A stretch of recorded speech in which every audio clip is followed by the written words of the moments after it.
I felt drawn today, just intuitively just feel like I want to talk to you today about being lost on your spiritual journey. If you feel lost on your spiritual journey, if you feel like there's something more, if you feel like God is calling you to a greater purpose, you're not alone. Many people out in the world are struggling with that today. And I'm sure there are people that are even doing spiritual work that are still struggling with that question, as I was when I was doing mediumship, when I was practicing being a medium and sharing that message. For me personally, over time, it felt like there was a greater calling for me, or there was something for me to be doing outside of doing readings, and that eventually I would have to let it go. Now, there was a point too when being a medium, I knew absolutely that this was my calling, that this is who I was, that this is what I was truly meant to share with people. And it was good then, and it was right for me to be doing that then. However, sometimes things change in your life, and for me personally, I had to be willing to be open to change. Otherwise, my life wasn't going to go very well, and I started to see that it wasn't going very well by me holding on to what I thought I was supposed to be doing or what I should be doing, and actually it wasn't at one point. It was at one point, and then it became something else. So for me, it was such a really great learning lesson in my own life that to identify totally with just one thing and to be completely identified with it isn't spiritual advancement.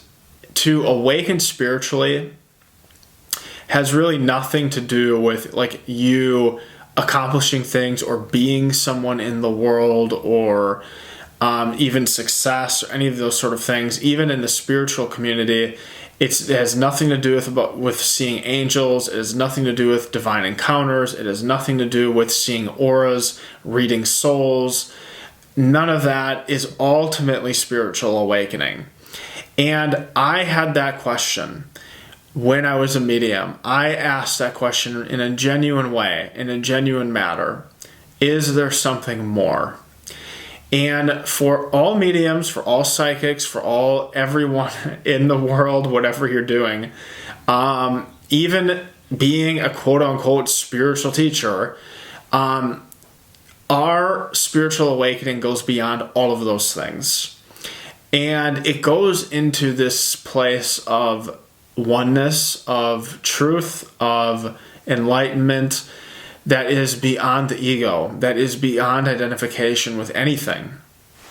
And in a previous video, I talked about awakening, where I talked about like coming into that place of non-ego, of detachment from the ego, that stillness, that essence that really can't be identified or really grabbed onto. That's who we are. What we are meant to do. We're meant to relinquish all identification with everything and come into this place of nothingness, if you will. But you have to understand that nothingness isn't nothing. It is something, but it can't be identified, and it is total peace. It's total detachment from the world.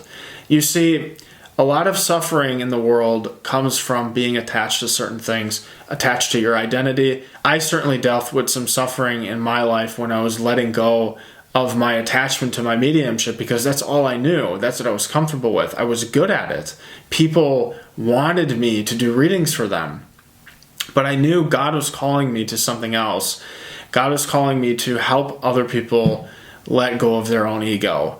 And at some point, I believe we're all called to that. We are. I'm not special in any way. You are also called to this as well. However, you might have a purpose in the world that you're meant to do. So I'm not saying that everyone's supposed to be a spiritual teacher, but you're meant to relinquish the ego. That shared purpose. That's a shared purpose with all of us. And we all come to that at some point in one way or another. For me, my life changed in different ways, and one of the things was relinquishing my mediumship so that I could fully detach from being so identified with that as my identity. Now, that is ultimately what we're up to here in this world. We're here to release it. And Jesus said, be in the world, but not of it. So to be in the world is to be engaging in the world, to be pursuing something meaningful, to be of help to your community, to your family, friends, to yourself, whatever it may be in the world. But to be not of it is to not be identified with it, to not be identified with your own personal sense of self, your mind, your thoughts, your body, who you think that you are as an individual, and also not to identify with things in the world.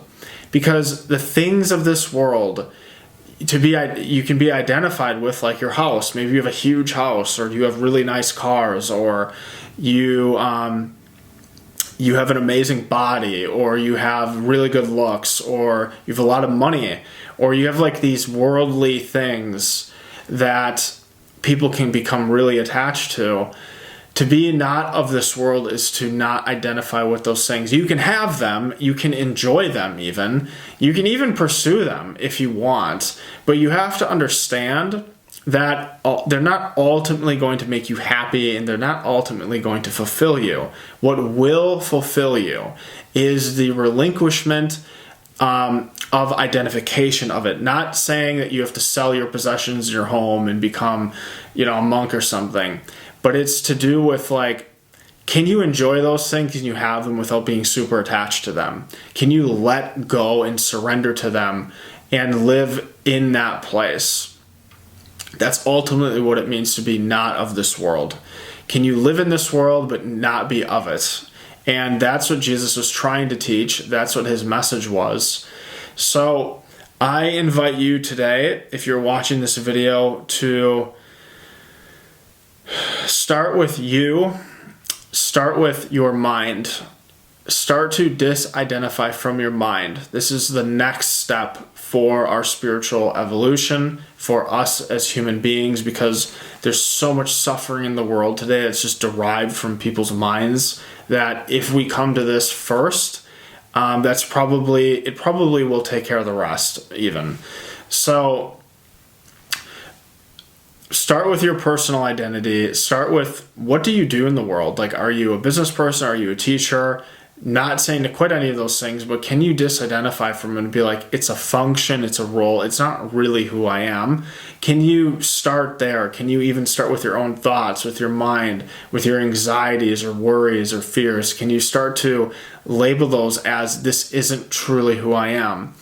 And who you are is beyond all of the things that you see in the world and yourself and your own mind and so on. And it's this ever-present stillness and peace. It's the awareness observing it. And again, you can come into that total realization, that total truth, just from the mere fact, and this is a logical statement, that you can actually observe it from a non-attached way. So you can't be this entity, this person with these things, this mind and all of this, if you can actually be separate from it and observe it from the outside. And you can have that direct experience right now by simply observing your thoughts. How can you be your thoughts and mind if you can actually observe them or be aware of them? So there's another element to you that can actually stand back and not be engulfed in and attached to, but actually just observe. And that's ultimately who you are. That is the purpose of spiritual awakening, is to awaken out of that and to see that this is basically a dream, an illusion. This world, your experience, this is going a little deep now, ultimately it's just an illusion. It's not real. What is real is love. What is real is that ever-present stillness within. What is real is the awareness beyond the mind. That's ultimate reality. And that's where our evolution of mankind, of human beings, is moving towards. So I invite you today to just think on that, to look in your own life and see, what am I really attached to? What am I holding on to that I know isn't suiting me anymore? It's not really what God wants me to do anymore? Can you relinquish it? Can you let it go? Maybe all you need is just to see it from a non-attached perspective. Not saying you should quit anything or do anything. That's between you and God. I have my own personal experience, and I'm following that to the best of my ability. But can you start to be the observer rather than the total identification of things in this world? So I'll leave you with that, and I will see you in the next video.